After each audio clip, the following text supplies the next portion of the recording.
Hey guys, Gary J here. I'm going to show you how to take the barrel off on the Dan Wesson pistol. And this is a 44 Magnum Dan Wesson large pistol. It's got an 8-inch barrel on it right now. And we're going to put this 6-inch barrel here on that Dan Wesson. And we're going to show you how easy that is. In order to do that, we need what's called the multi-tool, and this is a multi-tool here. And with this tool right here, we can take the handle grips off of the pistol very easily with this Allen wrench here.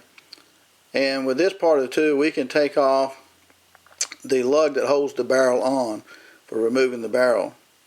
And with this Allen wrench part right here, we can use that sometimes on some of the sights for adjusting the sights on the Dan Wesson too, and this one as well. This right here, also small Allen wrench here, is used on the front sights of the Dan Wesson. If you want to take off these sights and change it from a red sight to a white sight, or a yellow sight, or a silhouette sight. So this is all we do. We take our multi-tool, we go in here, there's a locking lug right in here, and we just turn that lug until it comes free, and it doesn't take very many turns, and then we can turn it with our hand. So this is the lug right here, and you can kind of see the little indentions right here by my thumb, and with those little indentions right there, our multi-tool has a little horn on it here that goes into those indentions, and by doing that it'll unscrew. So that's what you use that for. Now that we've unscrewed our lug right here, the shroud should come right off. Alright, see how that's coming? And this is your barrel behind here. So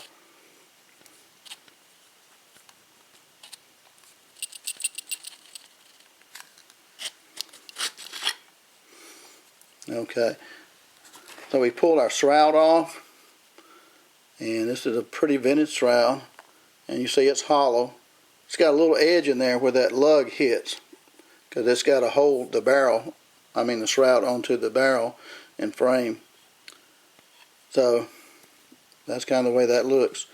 It's got a little pin hole that goes in here, a little pin that goes in here from the frame that keeps your shroud from turning.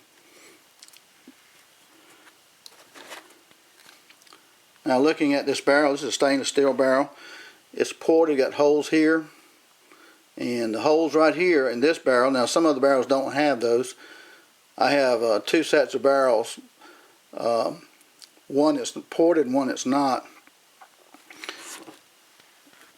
On this shroud right here, you have a hole right here with the ported barrel.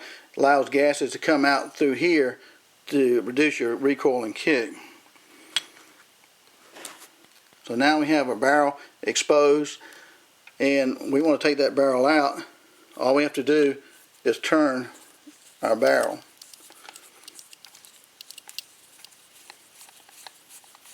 Yeah, it's really not rocket science at all to change the barrel out on these things.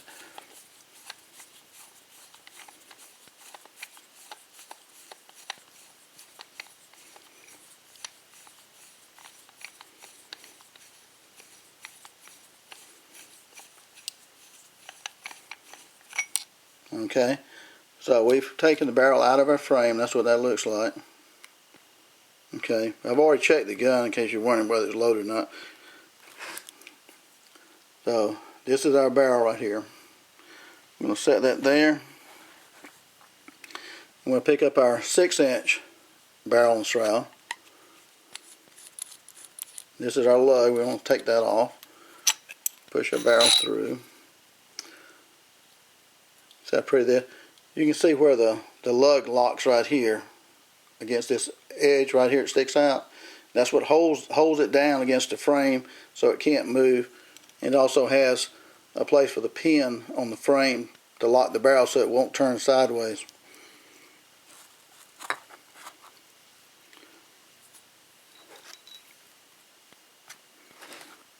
Oh, this is kind of what our gun looks like right now. Now we take our barrel and we place it in here,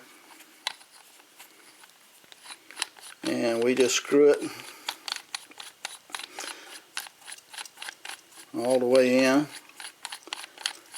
until you see the barrel start coming through here.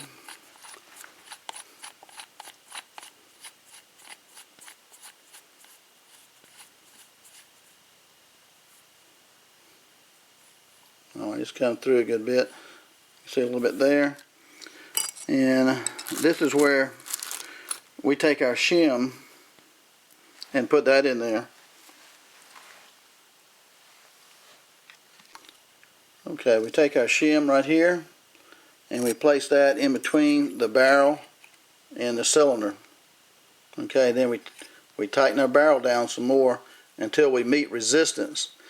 Now we've met resistance. We pull on our shim, it's too tight. You back the barrel off just a little bit until it's easy to come out. Okay, some people will turn the barrel until it falls.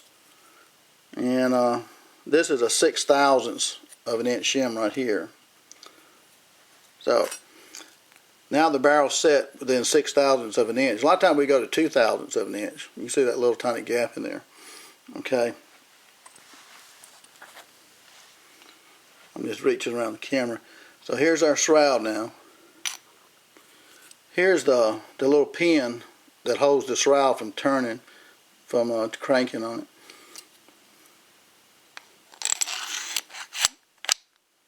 Okay, you see how that looks now?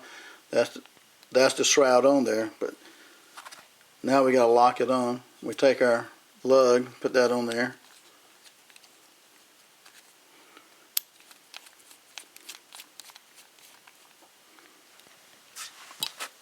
Now we'll grab our multi-tool. Now they make these plastic ones right here are pretty good, but they're older design, and they will break if you're not careful. I've got steel ones. You tighten it. You don't want it. You don't want a death grip on this thing. You want it firm. Okay. The worst thing you can have is that thing not coming off again.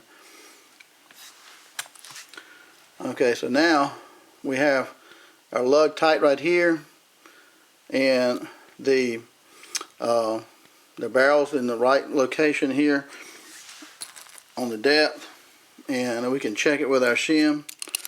It goes in, and that comes out good. And what we would do then is take and pull the hammer back and go all 6 rounds and make sure it's not binding.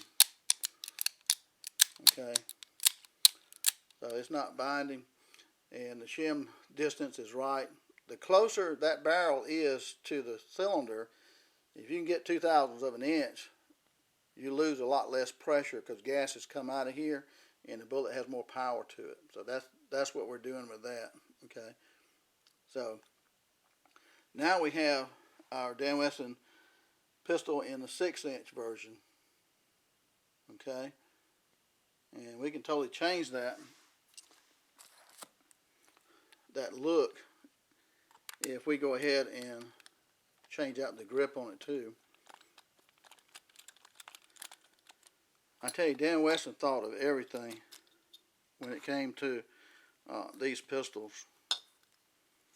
Well, it wasn't just Dan Wesson, it was Carl Lewis, and it was some other people too. So this is what our frame looks like right here, and we'll just slide on a combat grip. And this is what the screw looks right here. It's got an Allen.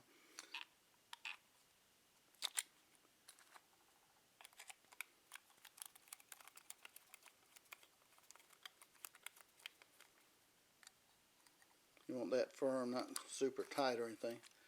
So now, this is the look we have now. We got a 6-inch barrel, and we got a combat grip on here, and the pistol is really a beautiful pistol. And that's how you change out the barrel. Now, after you shoot it several times, well, say once you shoot it maybe 10 or 15 times, you might want to just check and put your multi-tool back in here and turn that lug if it feels loose or anything like that, and just recheck that. But most time you don't really have to do anything else to the pistol. And again, this is just a beautiful pistol right here. This gun here is probably 25 years older, and still it's beautiful. But that's the way Dan Wesson made his pistols. Beautiful bluing, beautiful grips, aesthetic design to the pistol itself, extremely heavy duty and very accurate. Great gun. But I hope this has been informative to you. You guys have a great and wonderful day. Gary J.